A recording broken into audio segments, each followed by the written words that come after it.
back to the Plunder Den. In this week's episode, we're going to be finishing that New England style house.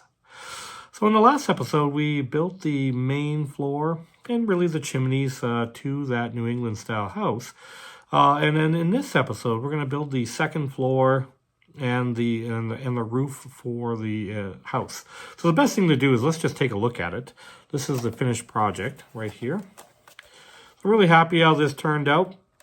And remember, this is a prize for Jake, who won the Summer of Plunder Best Looking Table competition. This is a prize that I'm going to be sending out to him. Actually, probably next week, right after this episode is airing. I'm going to be sending this off to Jake. So let's take a look at the interior. So we got the roof, and I kind of made it somewhat notched there, mainly so it fits on the chimneys. Using that chimney really to kind of hold the piece together. I've used all sorts of different methods for, holding the different floors together, but I'm kind of fortunate with this New England style house that I have the chimneys, right? Which works out great. So then you got this part just comes off. So you guys are already seeing the interior of this one, but I had to add one more run of stair right there, and then this piece here is kind of just like a floor on like an extra step when you get to the top floor. You'll see when I have it all put together what I mean. It just makes it easier for a mini to sit on. So I made it a little bit wider. All right, but we've seen this floor already. So I kind of went out to the second floor, and I kind of made a couple of rooms. And I made them not just straight rooms. I kind of wanted to, because you got the staircase in here, I kind of made a little notch in the hallway here. So you got two kind of different size rooms. This would maybe be the master bedroom, and maybe a smaller bedroom over here. I got a nice hallway. Now, if I had a little bit more time, I was thinking about, actually adding some paintings and stuff like that. I can see in a New England style house, there's kind of a oval-shaped frame painting or something like that in one of the hallways. But I didn't get that far. So we just got it like this. I went with a classic white inside here. Most of these houses, when I did research, that's the color they used, mostly white. I know I kind of went a little off the beaten path with this kind of army green, but I liked a little bit of contrast and a little bit different color. I figured if I didn't use the white outside, maybe I should use the white on the interior at least. And it goes good with that, offsets with that floor. All right, so that's kind of really what we're doing in here. We're going to build this whole component here and the roof. And you see I kind of left a kind of a stone top on it, so it's completely removable, playable to go all through these entire floors. And it kind of goes together really nice. And put it all together here. There we go. And we got it all ready to go. All right. If you guys like what we're doing here in the Plunder Den, make sure you smash that like button and consider subscribing to the Plunder Den and get first-hand information when I start these kind of projects. All right, everyone, let's get down to the table and let's start painting and let's start crafting.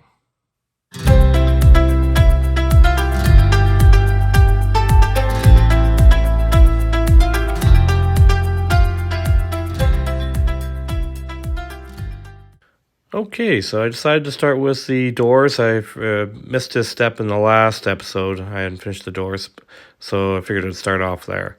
So this is just some coffee stir sticks. Measured up with a ruler with the doorway entranceway. Used some white tacky glue. Just glued it together real quickly. I think 4 across is all I needed. And then the other ones are for the back door. So I wanted to make 2 different types of doors. And I used more coffee stir sticks to just kind of make out a pattern. So I got kind of like a square pattern on the front door. And then I got kind of like a Z on the back. Now those handles, those are just beads. I've used them for buoys and all sorts of stuff on the channel here. And I'm just mentioning that I'm going to glue the also on the back as well, a doorknob. I'm not going to add too much decoration or like decorative on the back. I don't want to make the door too thick. I'll probably just put a handle on it. All right, so then I moved to pretty well planning out my second floor. So, I obviously have the measurements of the bottom floor, so I know what size the overall piece needs to be.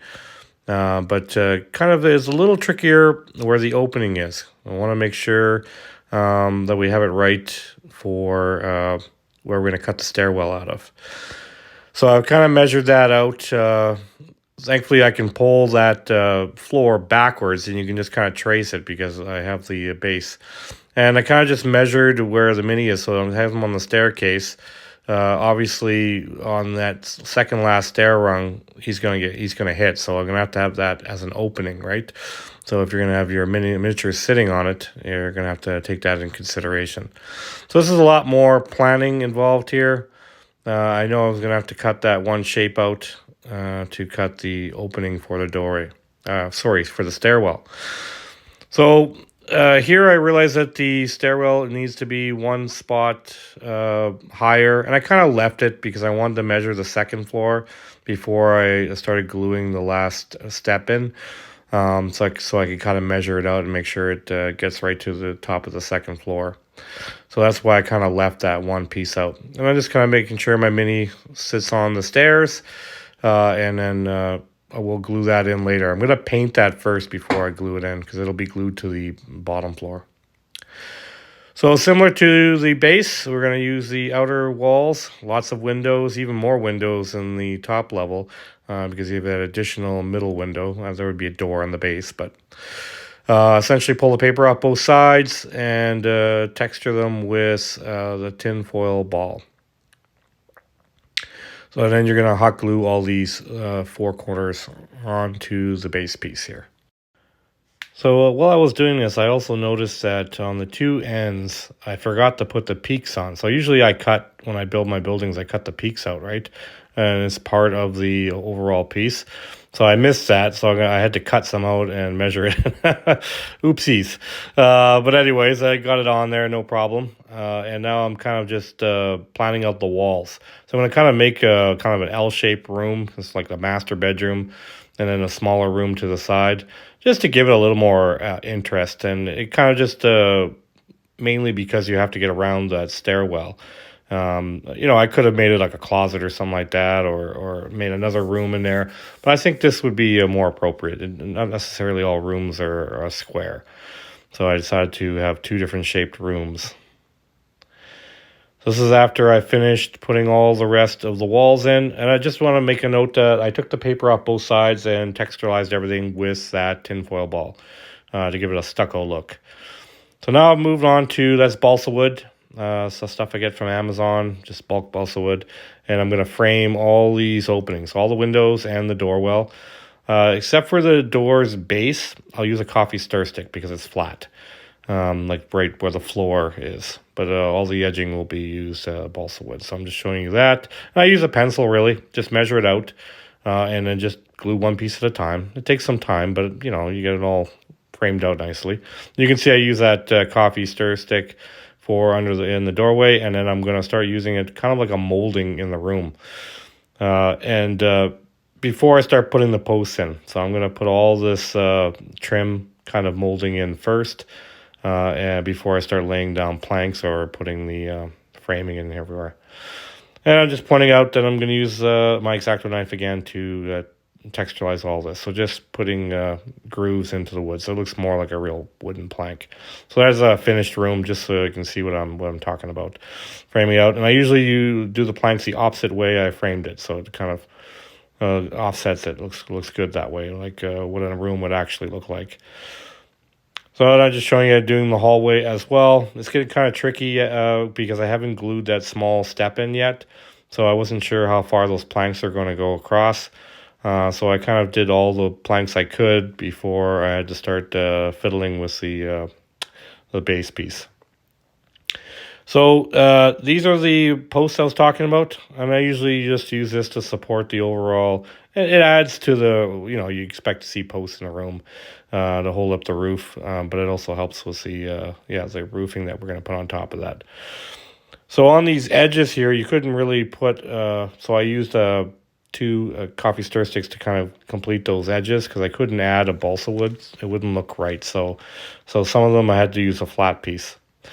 And then I started using the really skinny balsa wood I got. So I can see I got three. When you get that multi-pack from Amazon, it has three different sizes. It's got a medium, small, and a really large one, which is great. That pretty well covers all the things you need for window framing. So then I'm just going to put all those small ones. I usually do the one-way first, So I get them all in, and then I start doing the cross hatching. So you get that 6-window look that's pretty common for this time period in Tudor style houses, but also in New England style. You know, a lot of those 16th, 17th, 18th century, all the windows had those multi windows like that. So that's what we're gonna go for. And then I'm talking about trimming the tops. So so you can see I've added more coffee stir sticks. Adds a lot more support to the whole piece. It makes it a lot more sturdy. And it just, it looks better that way. I've added some more posts to the top of the doorways, top of the windows. Really just adding a lot of details. And then on the very top, I've decided to go, this is a popsicle stick. I decided to go to a wider stick and kind of just trim off the top edges of everything, just because I don't like to see all those open planks and everything. It just kind of finishes it all off, and it makes it look like neat and tidy, let's just say. So I was much happier with this finished look than opposed to not doing it at all. So then I move to the outside. You can see I've added balsa wood above all the windows. And I want to trim around where the two pieces connect, just so you don't see the edging of that foam. And it just feels like there's that should be there, some kind of break between the two levels. And also it's going to help support the second floor, so it kind of grapples onto where the chimney is. So it kind of works out great to use that chimney to hold on that second floor.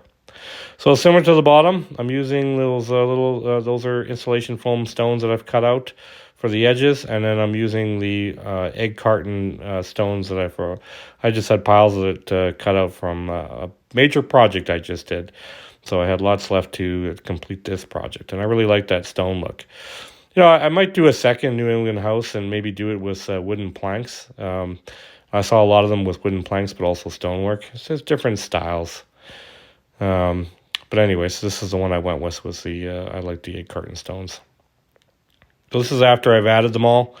You can see, and obviously I've left a room for where the chimney sits in there, and you can see where that balsa wood, there's an opening. So it actually kind of grips onto the chimney really good. So when you put the second floor onto the first floor, you got kind of a nice, good connection between the two.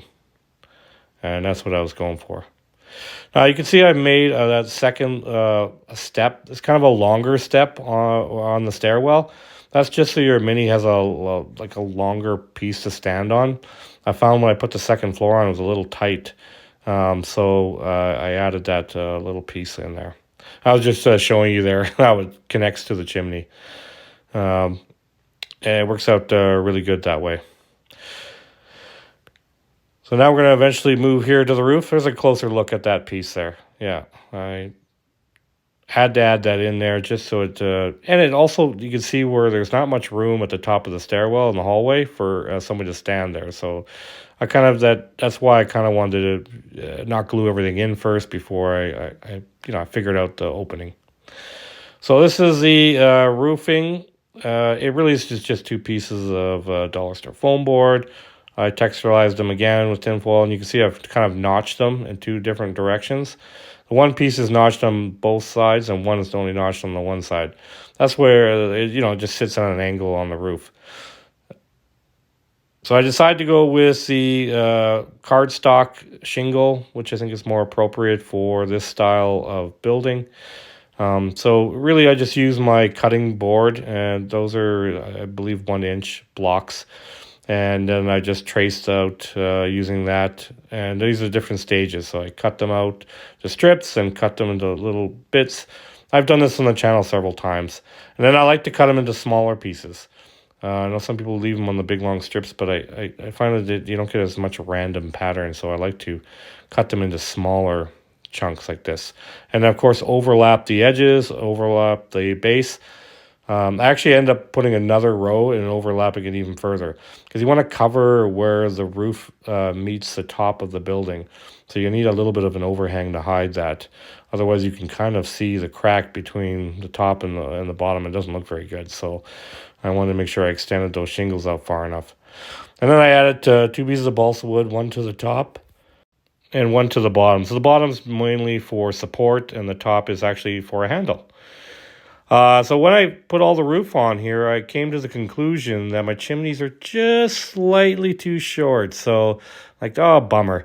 So I figured, well, you know what? I can just glue some stones to the top of it and paint it black. It's going to be really black at the top of the chimney anyways. So I added 2 layers of bricks to the top of those chimneys to add a little more height, and it made it look a little bit better in the final project here. So then I covered everything in black craft paint, as I always do. Then I moved to the real brown, which is going to be undertone. We're going to do the whole piece in that, add that onto it. And strategically, like I said, don't cover everything, so you have a little bit of the black showing under there. And the top of the roof, I'm only going to leave it with that. I'm not going to add this next color, the bark brown, which is the lighter brown. And we're only going to hit certain areas. So pretty well the base, everything, but not the roof. But I will do the bottom of the roof, because that's where the stonework is. Kind of like a stucco roof. So this is after I've added that bark brown. You can see I've lightened everything up. And again, as usual, I've lightened the floor in certain areas to help with the weathering. That's a similar technique that I've used in several projects. So then we're going to the Pablo, my next undertone that I usually use. And we're going to use these in strategic places as well. Pretty well the whole base. And only the stonework on the roof. We're not going to touch the top of the roof with any of that Pablo. Mainly because I want to have a gray roof, kind of a darker. That's kind of what they look like on a New England style. It's a darker roof tile. So this is after we've added the Pablo. Now you can see I've brightened the edges just like the base, because that's going to be kind of a red brick. So I really want it to be a little more orangey underneath that. So then I'm going to move to the camel, and this is really for the stonework. We're going to lighten some of the floors up a little bit, but mostly for the stonework. And I didn't add it to the edge stones because I want to keep the orange color, because they're going to be red. And I add a little bit to the walls and a little bit to the stones, so it's kind of got an overall, everywhere it's got a little bit of camo on the stonework. So I'll show you where I hit. So you can see on the base, I only did the peaks with the camo, and then the inside walls, we're going to color different colors. So this is real brown, and we got some yellow ochre, and I've, again, done this before to weather floors. You start off with a mixture of the two, and then you work your way up to just yellow ochre to brighten the center. So this is desert yellow, skeleton bone, necrotic flesh, and mummy robe, all the colors I use for stonework. So we're going to put those all on the stones here. And get those, giving more of a realistic color to them. And then these are the speed paints that I use. Zealot yellow, we got sand golem, and basilic brown. Now these colors really brighten up the floors and really give it a good richness. I really like using speed paints now to weather things and add real colors. Look how nice that looks. And that's just using those 3 colors just to kind of fill in the floor. So you got your undertones that I already put in, which in the past I would have just left it like that. But I really like adding the richness of those speed paints in there. It really makes a big difference. So this is ultramarine blue, highland blue, and necromancer cloak. We use these on the framing of the base. Fortunately, I have to put the blue on first and then cover it with the gray again because it has to match the rest of the building. So then we got the turbo dork, kind of an orange color, dragon red, and this fire giant orange speed paint, which I really like using for it. You know, you put the other 2 colors down first on random bricks, and then you add that speed paint over top. And then I'm gonna eventually cover it with some Agax Earth Shader, darken it up a little bit. So now we're gonna chase after the walls. I'm gonna put a mummy robe on first as a darker color. And then I'm going to highlight it with just plain old white. And then we got our kind of my grunging colors, weathering colors.